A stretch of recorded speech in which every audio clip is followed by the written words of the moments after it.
Ce que Dieu a fait pour moi, je ne peux pas tout raconter. Bonjour, bonjour mes soeurs. J'espère que vous allez bien par la grâce de Dieu. J'aimerais rendre gloire au Seigneur pour cette délivrance qu'il m'a accordée dimanche, donc hier. Déjà, je suis quelqu'un qui ne connaît pas affronter les problèmes. Donc, chaque fois qu'il y a les problèmes dans ma vie, chaque fois qu'il y a les troubles, ce à quoi je pense, c'est toujours fuir. Toujours m'éloigner, tout ça, voilà. Et déjà avant, j'avais les problèmes, j'avais les situations compliquées où j'arrivais à m'en sortir, où les pensées de suicide venaient, mais comment dire, le Seigneur me donnait la force de résister.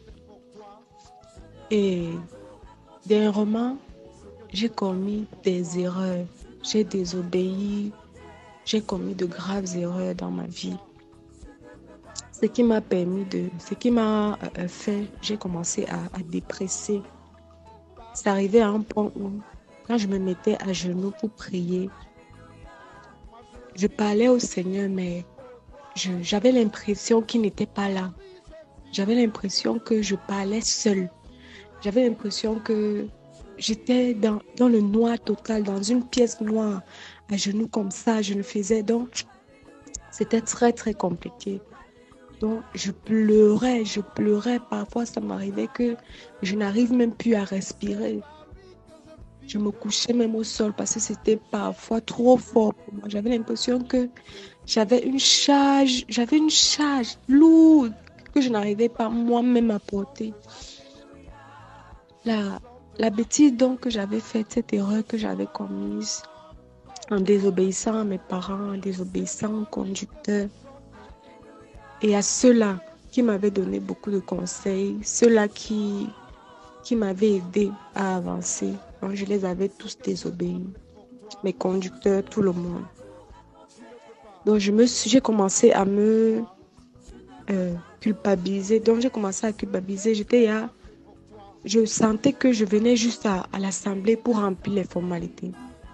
Parfois, j'arrivais à l'assemblée, l'enseignement qui sortait me concernait, mais j'avais l'impression que il manquait quelque chose, comme si l'enseignement que je reçois ne s'assoit pas quelque part.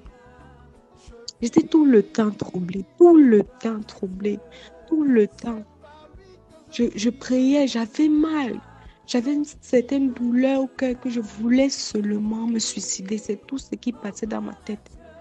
Et à un point, je disais au Seigneur que si en priant comme ça, je me rends toujours compte que tu n'es pas là avec moi, mieux je me suicide, mieux je pars. Malgré les conseils des gens, les gens m'ont conseillé parce que la dernière fois, j'ai fait deux tentatives de suicide. Donc, la première fois, je m'étais coupé les poignets. Je me suis juste évanouie. Après, je me suis réveillée. La deuxième fois, j'avais pris 20 comprimés de para.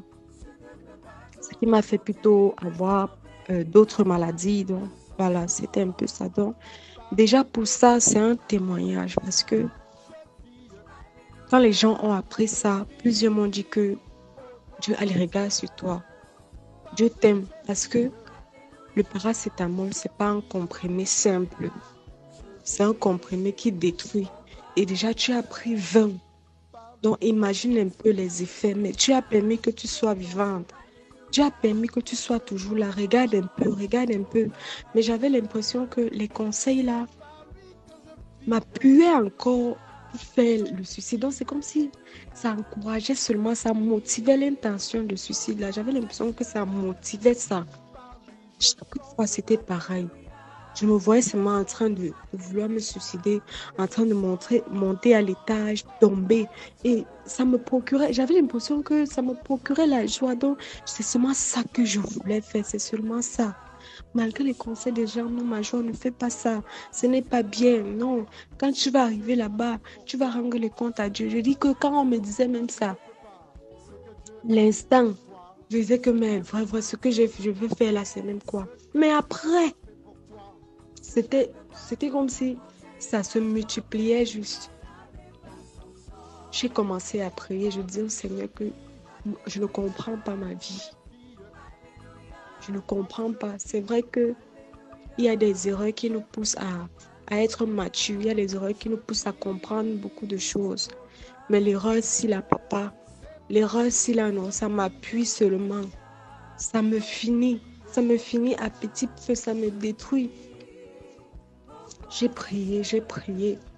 Je sentais qu'en assemblée, je voulais seulement être dans un coin où personne ne me voit. Je voulais seulement... Donc, s'il y avait une pièce où on pouvait me mettre... Je voulais seulement je voulais être seule dans mon coin, seule. C'était un peu ça.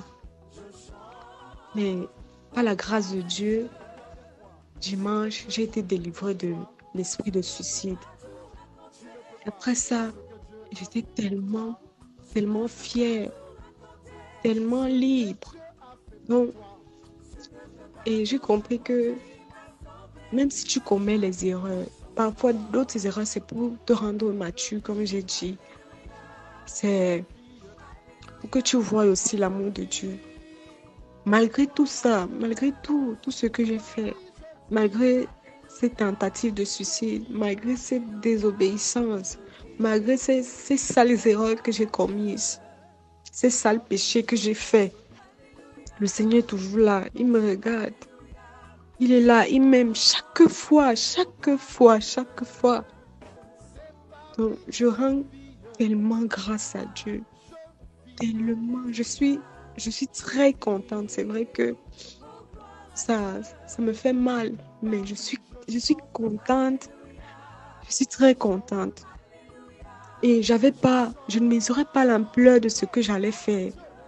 On me disait même que quand tu fais comme ça, est-ce que tu penses à tes parents? Tu penses à tes frères? Tu penses à ceux-là qui t'aiment? Est-ce que tu penses à eux?